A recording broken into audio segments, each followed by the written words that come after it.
Hello students, welcome to the channel. Assertion reason type questions में आज हम लोग देखेंगे क्वेश्चन नंबर 11। और ये असर्शन रीजन टाइप में हमारा लास्ट वीडियो है, ठीक है। इसके बाद हम लोग नई सीरीज स्टार्ट करेंगे। तो इसमें देखिए, और ये मोस्टली शायद ही कोई टॉपिक छूटा हो, वरना सभी से क्वेश्चंस लिए गए हैं। तो सबसे पहले तो भाई जो भी लोग जिन्होंने सब्सक्राइब नहीं किया है चैनल को, वो सब्सक्राइब जरूर कर लें।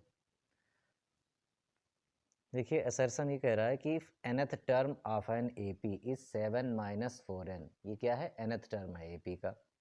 Then it's common difference is -4। तो इस nth टर्म से हम कॉमन डिफरेंस निकालेंगे। अगर -4 आ रहा है तो असर्शन हमारा ट्रू है। ओके, रीजन देखते हैं। Common difference of an AP is given by D is equal to an+1 minus an। तो ये तो रीजन तो समझ में आ गया होगा आपको कि जो कॉमन डिफरेंस होता है वो क्या होता है, नेक्स्ट टर्म से हम प्रीवियस टर्म को माइनस करते हैं। तो n+1th टर्म से हम nth टर्म माइनस कर रहे हैं, तो ये तो हमारा ट्रू है। ठीक है, रीजन तो ट्रू है। असर्शन ट्रू है या नहीं, इसके लिए हम देखिए, ये nth टर्म हमें कितना दिया है, 7 माइनस 4n। तो इसमें फर्स्ट टर्म निकालने के लिए n की जगह 1 कर देंगे, मतलब a1 या हम a कहें, ये फर्स्ट टर्म होता है। 7 माइनस 4 इंटू 1, यहाँ पे 4 इंटू 1 4 हो जाएगा, तो 7 माइनस 4 कितना हुआ, 3। अब सेकेंड टर्म देखिए, सेकेंड टर्म यहाँ निकालते हैं a2, तो n की जगह 2 रख देना है। 7 माइनस 4 इंटू 2 8, तो कितना आया, -1। ठीक है, तो कॉमन डिफरेंस देखिए भाई, कॉमन डिफरेंस क्या होता है, a2 माइनस a1। ठीक है, सेकेंड टर्म से हम फर्स्ट टर्म को माइनस कर देंगे, तो a2 कितना आया है, -1, और ये माइनस साइन, a1 की जगह कितना रखेंगे, 3। तो ये कितना हो गया, -4। मतलब कॉमन डिफरेंस हमारा जो इसका है, इसका nth टर्म दिया है, इसका कॉमन डिफरेंस -4, ये करेक्ट है, ट्रू है। तो भाई इसमें असर्शन भी हमारा ट्रू है और रीजन भी ट्रू है, और रीजन जो है वो इसी बात को एक्सप्लेन भी कर रहा है। क्यों? क्योंकि रीजन में क्या बताया गया है कि कॉमन डिफरेंस कैसे निकालते हैं, n+1th टर्म से nth टर्म माइनस करते हैं। तो हमने यहाँ पर सेकेंड टर्म निकाल लिया, फर्स्ट टर्म निकाल लिया, और सेकेंड टर्म में से फर्स्ट टर्म को माइनस कर दिया। तो इसका आंसर हमारा कौन सा सही होगा, जिसमें सबसे पहला ही आंसर हमारा होता है क्या, कि assertion and reason both are true and reason are is the correct explanation of assertion A, जो कि सबसे पहला ऑप्शन होता है ए। ठीक है, अब हम लोग सेकेंड क्वेश्चन देखेंगे। तो देखिए स्टूडेंट्स, सेकेंड क्वेश्चन ये कह रहा है, the polynomial px is equal to x square plus 3x plus 3 has two real zeros। ठीक है, जीरोज या रूट्स या सोल्यूशन एक ही बात है। तो ये जो हमारे पास क्वाड्रेटिक पॉलिनोमियल है, इसके रियल जीरोज हैं या नहीं हैं, 2। तो ये हम चेक करेंगे यहाँ से। कैसे चेक करते हैं, ठीक है, कैसे चेक करते हैं भाई, nature of the roots. Nature of the roots किस पर डिपेंड करता है भाई, ये पॉलिनोमियल है। अगर पॉलिनोमियल का हम जब जीरोज निकालते हैं तो इस पॉलिनोमियल को हम जीरो के बराबर पुट करेंगे, और ये हमारी क्वाड्रेटिक इक्वेशन हो जाएगी। तो इसके जीरोज रियल हैं या नहीं, ये डिस्क्रिमिनेंट पर डिपेंड करता है। डिस्क्रिमिनेंट का फार्मूला होता है b² माइनस 4ac। तो ये निकाल के देखेंगे, ऐसे ही नहीं आपने देखा ये क्वाड्रेटिक है और दो जीरो होंगे। वो दो जीरो भाई एटमोस्ट दो जीरोज होते हैं। अब वो रियल हैं या फिर रियल नहीं है, तो इसका ठीक है, ये हमें चेक करना पड़ेगा। क्वाड्रेटिक रीजन पढ़ते हैं, quadratic polynomial can have at most 2 real zeros. बिल्कुल सही कहा है, क्वाड्रेटिक पॉलिनोमियल के अधिकतम 2 जीरोज हो सकते हैं। तो रीजन तो हमारा भाई ट्रू है। ओके, ठीक है, रीजन तो ट्रू है। अब यहाँ से हम क्या करेंगे, इससे डिस्क्रिमिनेंट निकालेंगे। डिस्क्रिमिनेंट का फार्मूला होता है b² माइनस 4ac। यहाँ पर a की जगह 1 है, b की जगह कितना है, 3 है, तो इस 3 का स्क्वायर कर दीजिए, -4। a की जगह देखिए इसमें कितना है, 1 है, और c के प्लेस पर कितना है, 3 है। तो ये कितना आया 9 माइनस 12, तो ये तो नेगेटिव आ गया। 9 में से 12 गया कितना हुआ भाई 3, ये तो वैल्यू कैसी आ गई नेगेटिव। और डिस्क्रिमिनेंट अगर नेगेटिव हो जाए तो हमारे जो जीरोज हैं वो रियल नहीं होते हैं, नो रियल रूट्स। ठीक है, डिस्क्रिमिनेंट यहाँ कैसा आया, ये नेगेटिव आया, तो यहाँ नो रियल रूट्स। डिस्क्रिमिनेंट अगर हमारा पॉजिटिव आता तो इसके 2 रियल रूट्स होते। ठीक है, डिस्क्रिमिनेंट अगर 0 आता तो दोनों रूट सेम होते, कुल में उसको हम कह सकते हैं कि एक ही रूट होता। ठीक है, लेकिन रियल होता। तो ये समझ गए होंगे कि असर्शन हमारा कैसा है, असर्शन फॉल्स है। ठीक है, और ये हमारा देखिए एक ऑप्शन कौन सा होता है, देखो भाई इसमें ऑप्शन इस टाइप के होते हैं, ये 4 ऑप्शन सभी में जो भी असर्शन रीजन में होंगे, इसमें क्या है, assertion A is false but reason are is true. तो इसमें क्या है हमारे पास, असर्शन फॉल्स है, रीजन ट्रू है। इसका मतलब हमारा ऑप्शन डी है। यहाँ पर, यहाँ आंसर हम इसका क्या लगाएंगे, डी, कि असर्शन जो है वो फॉल्स है और रीजन जो है वो ट्रू है। अब हम लोग जो है थर्ड देखते हैं, क्वेश्चन नंबर थर्ड। थर्ड मतलब आज का ये थर्ड है, ये ओवरऑल 13th क्वेश्चन है। Pair of linear equations x plus 2y plus 3 is equal to 0, 3x plus 6y plus 9 is equal to 0 have infinitely many solutions. तो इस पर तो क्वेश्चन आपका बनेगा ही बनेगा, चाहे एमसीक्यू में आए चाहे असर्शन रीजन में आए, एक क्वेश्चन आना ही है जिसमें किस टाइप का होगा कि k की वैल्यू निकालो, इनफाइनाइटली मैनी सॉल्यूशंस हैं या यूनिक सॉल्यूशन है या फिर नो सॉल्यूशन है या फिर कंसिस्टेंट है या इनकंसिस्टेंट, कोई सी भी बात पूछी जा सकती है। ठीक है, या लाइंस कैसी हैं, इंटरसेक्टिंग लाइंस हैं या पैरेलल लाइंस हैं या फिर कोइंसिडेंट लाइंस हैं। ये जो बातें हमने बोली हैं, ये केस आपको बिल्कुल अच्छे से समझ लेना है, इन पर क्वेश्चन श्योर होगा ही होगा। ठीक है, तो यहाँ पे हमारे पास कहा गया इनफाइनाइटली मैनी सॉल्यूशंस। रीजन पढ़ते हैं भाई, pair of linear equations a1x plus b1y plus c1 is equal to 0 and a2x plus b2y plus c2 is equal to 0 have infinitely many solutions if.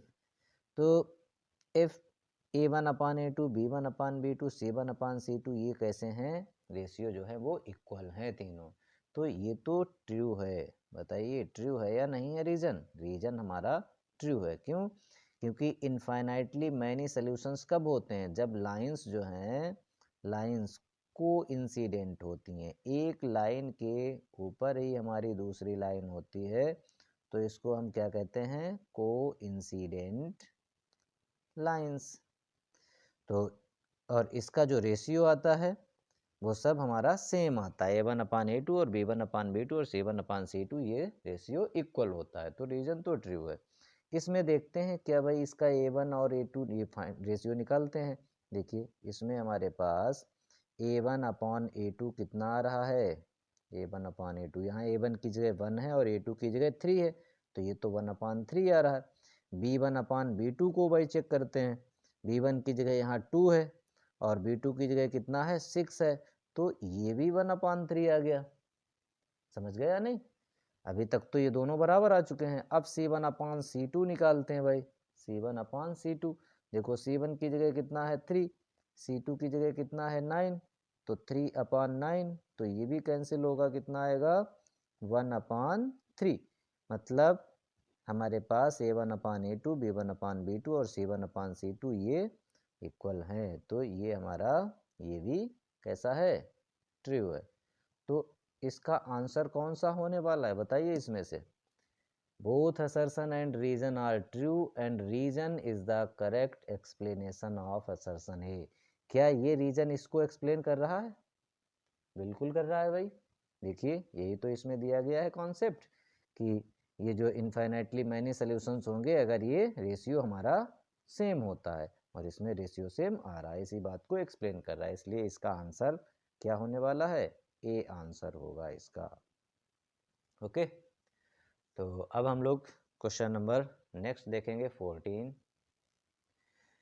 तो देखिए स्टूडेंट्स, ये 14th question है, इसमें assertion में दिया है if 1 0 of polynomial p x is equal to, तो ये हमारा एक पॉलिनोमियल है k x square, k square plus 4 into x square plus 13x+4k is reciprocal of other. तो इसमें क्या दिया गया है कि इसका एक जीरो जो है वो अदर का रेसिप्रोकल है, मतलब इसके जीरो जो है एक दूसरे के रेसिप्रोकल हैं। Then k is equal to 2। तो भाई हम इसको देखेंगे अभी कि जब रेसिप्रोकल होते हैं तो कंडीशन क्या होती है। ठीक है, रेसिप्रोकल में क्या आता है, ये जो a है ये c के इक्वल आता है। क्यों आता है अभी आपको समझाते हैं। रीजन देख लेते हैं। A real number k is said to be zero of a polynomial px if pk is equal to 0। तो रीजन तो भाई ट्रू है। क्या रीजन ट्रू है कि कह रहा कोई भी रियल नंबर जो है पॉलिनोमियल का अगर जीरो कहा जाएगा अगर उसमें हम पुट कर दें और वो पॉलिनोमियल जीरो के बराबर हो जाए तो इसका रीजन ट्रू है। ठीक है, लेकिन ये रीजन क्या इस बात को एक्सप्लेन कर रहा है? बोलो, इस बात को तो भाई एक्सप्लेन नहीं कर रहा है। क्यों? क्योंकि इसमें जीरोज के रेसिप्रोकल का कॉन्सेप्ट है और यहाँ पर जीरो पॉलिनोमियल के जीरोज का ही कॉन्सेप्ट है, लेकिन अगर जीरो होगा तो वो उस नंबर पर उस पॉलिनोमियल की वैल्यू जीरो आएगी। ठीक है, और यहाँ रेसिप्रोकल का कॉन्सेप्ट है, तो रीजन तो ट्रू है। अब रीजन ट्रू है, असर्शन हमें देखना पड़ेगा भाई, लेकिन ये इसको एक्सप्लेन तो नहीं कर रहा है। ठीक है, अब असर्शन चेक करते हैं। असर्शन में क्या है, इसमें देखिए अगर हम जीरो लेंगे रेसिप्रोकल टू ईच अदर तो किस टाइप के जीरोज होंगे। एक जीरो होगा हमारा अल्फा और दूसरा जीरो होगा 1/अल्फा। तो इसमें जब भी रेसिप्रोकल दिए हों तो आप क्या करें, उनका प्रोडक्ट कर दें, प्रोडक्ट ऑफ जीरोज। तो इनका अगर हम प्रोडक्ट ऑफ जीरोज कर देंगे और प्रोडक्ट ऑफ जीरोज क्या होता है, minus b sorry product of zeros होता है क्या, C/A। ठीक है, सम ऑफ द जीरोज होता है -B/A। तो C/A, यहाँ C की जगह कितना है भाई, 4k है, 4k। A की जगह कितना है, k² प्लस 4, और ये तो देखो कैंसिल हो गया तो इधर आया कितना 1। इसलिए जब ये 1 हो जाता है तो A इधर आ जाएगा, C और A बराबर हो जाते हैं। C और A कैसे हो जाते हैं, इक्वल हो जाते हैं। कब, तो ये C और A इक्वल हो जाएंगे। यहाँ पर आप देखिए इसको सॉल्व करेंगे, k² प्लस 4 इधर आएगा, 1 से मल्टीप्लाई होगा तो k² plus 4 is equal to 4k। इसको इधर लाएंगे तो k² minus 4k plus 4 is equal to 0। इसे फैक्टराइज करेंगे तो ये क्या है, फैक्टराइज, ये 2 का स्क्वायर है, ये k² है, ये -2ab वाला टर्म है। तो यहाँ पर क्या बना, इसको आप फैक्टर करेंगे। ठीक है, तो ये बनेगा k-2 का whole square is equal to 0। और यहाँ से हमें क्या मिलेगा, यहाँ से हमें मिलेगा k-2 is equal to 0। This means k is equal to 2। मतलब हमारा असर्शन जो है वो भी ट्रू है और रीजन भी ट्रू है, दोनों ट्रू हैं, लेकिन ये रीजन इस बात को एक्सप्लेन नहीं कर रहा है। तो आंसर हमारा बी सही हो जाएगा, बी सही। ठीक है, देखिए बी आंसर क्या होता है, both assertion and reason are true but reason are is not correct explanation of assertion A. ठीक है, अब हम लोग जो है लास्ट क्वेश्चन पर पहुंचेंगे, 15th। The HCF of two numbers is 5। दो नंबर का HCF 5 है एंड देयर प्रोडक्ट इज 150, और उनका प्रोडक्ट कितना है 150। Then their LCM is 30। तो भाई ये तो सभी को पता है कि रिलेशन क्या होता है, रिलेशन ये होता है हमारा, relation between LCM and HCF of two numbers. तो क्या होता है, प्रोडक्ट ऑफ टू नंबर्स, अगर दो नंबर ए और बी हैं तो इनका प्रोडक्ट इनके LCM और इनके HCF के बराबर होता है भाई। ठीक है, ये दो नंबर के लिए ही है, तीन नंबर के लिए नहीं ये होता है। तो इसमें हमारे पास HCF कितना है 5, तो HCF 5 है, और LCM अगर हम निकालना चाहें और प्रोडक्ट है कितना 150, तो ये 5 इधर डिवाइड में आएगा तो कितना आ जाएगा 30। मतलब LCM कितना आ गया 30 आ गया। तो असर्शन तो भाई ट्रू हो गया, असर्शन कैसा है, ट्रू है। Reason for any two positive integers a and b HCF of a and b plus, ये साइन कैसा है भाई, प्लस लगा हुआ है, LCM of a b is equal to product of two numbers. No, ये तो नहीं होता है भाई, ये तो गलत है। ठीक है, तो ये फॉल्स है। ठीक है, रिलेशन क्या होता है, रिलेशन ये होता है जो मैंने आपको बताया, product of two numbers is equal to LCM into HCF of two numbers. तो यहाँ से देखिए कौन सा आंसर बन रहा है, बताइए इन चारों ऑप्शंस में से कि जिसमें ऐसा हो, असर्शन ट्रू हो और रीजन फॉल्स हो। देखो भाई, assertion is true but reason are is false, मतलब सी ऑप्शन हमारा करेक्ट है। ठीक है, कौन सा, सी ऑप्शन।